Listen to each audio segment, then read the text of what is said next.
राधे राधे, जय श्री कृष्णा। कैसे हैं आप? आशा करती हूँ आप लोग बिल्कुल ठीक होंगे, मैं भी ठीक हूँ। तो दोस्तों, आज की वीडियो में कार्तिक मास महात्म्य कथा अध्याय 7 का पाठ करेंगे। तो आप लोग ज़्यादा से ज़्यादा सपोर्ट करें, प्यार दें। तो चलिए हम कार्तिक मास की कथा कहने जा रहे हैं, आज 7वें दिन की। तो नारद जी ने कहा, हे राजन, कार्तिक मास में व्रत करने वालों के नियम को मैं संक्षेप में बतलाता हूँ, उसे आप सुनिए। व्रती को सब प्रकार के आभिष, मांस, उड़द, राई, खटाई तथा नशीले वस्तु का त्याग कर देना चाहिए। व्रती को दूसरे का अन्न ग्रहण नहीं करना चाहिए, किसी से द्वेष नहीं करना चाहिए और तीर्थ के अतिरिक्त अन्य कोई यात्रा नहीं करनी चाहिए। देवता, वेद, ब्राह्मण, गाय, वत्री, नारी, राजा तथा गुरुजनों की निंदा भी नहीं करनी चाहिए। तो व्रती को दाल, तिल, पकवान व दान किया हुआ भोजन ग्रहण ही करना चाहिए। किसी की चुगली या निंदा भी नहीं करनी चाहिए। किसी भी जीव का मांस नहीं छूना चाहिए। पान, कत्था, चूना, नींबू, मशरूम, बासी तथा झूठे अन्न का प्रयोग भी नहीं करना चाहिए। गाय, बकरी तथा भैंस के अतिरिक्त अन्य किसी पशु का दूध नहीं पीना चाहिए। कश्यप के पात्र में रखा हुआ पंचगव्य, बहुत छोटे से बड़े घड़े का पानी तथा केवल अपने लिए ही पका हुआ अन्न प्रयोग करना चाहिए। तो कार्तिक माह का व्रत करने वाले मनुष्य को सदैव ब्रह्मचर्य का पालन करना चाहिए। उसे धरती पर सोना चाहिए और दिन के चौथे पहर में केवल एक बार पत्तल में भोजन करना चाहिए।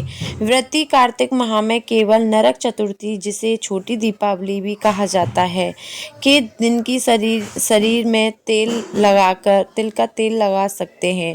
कार्तिक माह में व्रत करने वाले मनुष्य को सिंघाड़ा, प्याज, मट्ठा, गाजर, मूली, काशीफल, लौकी, तरबूज, इन वस्तुओं का प्रयोग बिल्कुल नहीं करना चाहिए। रजस्वला, चांडाल, पापी, मलेच्छ, पतित, व्रतहीन, ब्रह्माद्रोही और नास्तिकों से बातचीत नहीं करनी चाहिए। भगवान विष्णु को प्रसन्न करने के लिए अपनी शक्ति के अनुसार चंद्रायक आदि का व्रत करना चाहिए और उपयुक्त नियमों का पालन करना चाहिए।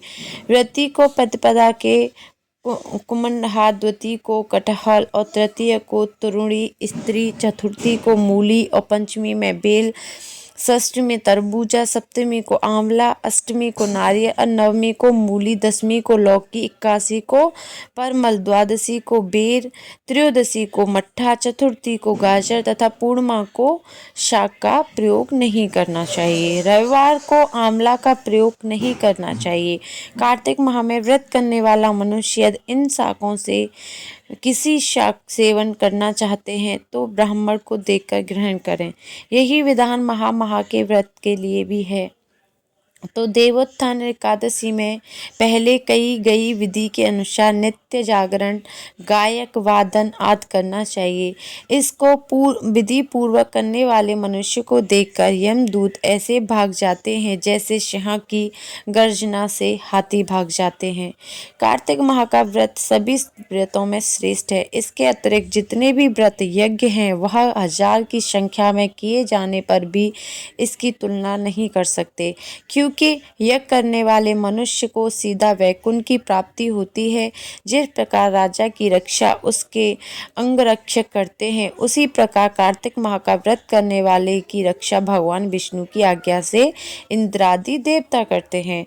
व्रती मनुष्य जहाँ कहीं भी रहता है वहीं पर उसकी पूजा होती है, उसका यश फैलता है। उसके निवास स्थान पर भूत, पिशाच आदि कोई भी नहीं रह पाते। विधि पूर्वक कार्तिक माह का व्रत करने वाले मनुष्य को पुण्यों का वर्णन करने में ब्रह्मा जी भी असमर्थ हैं। यह व्रत सभी पापों को नष्ट करने वाला, पुत्र पौत्र प्रदान करने वाला और धन धान्य को वृद्धि करने वाला है। आशा करती हूँ ये आपको कथा पसंद आई होगी। राधे राधे, जय श्री कृष्णा। मिलते हैं आपसे ऐसी अगली वीडियो में। आप लोग नए हैं तो पहले मेरे चैनल को लाइक सब्सक्राइब जरूर कर लीजिएगा, ताकि आपके पास ऐसा नोटिफिकेशन आता रहे। राधे राधे, जय श्री कृष्णा।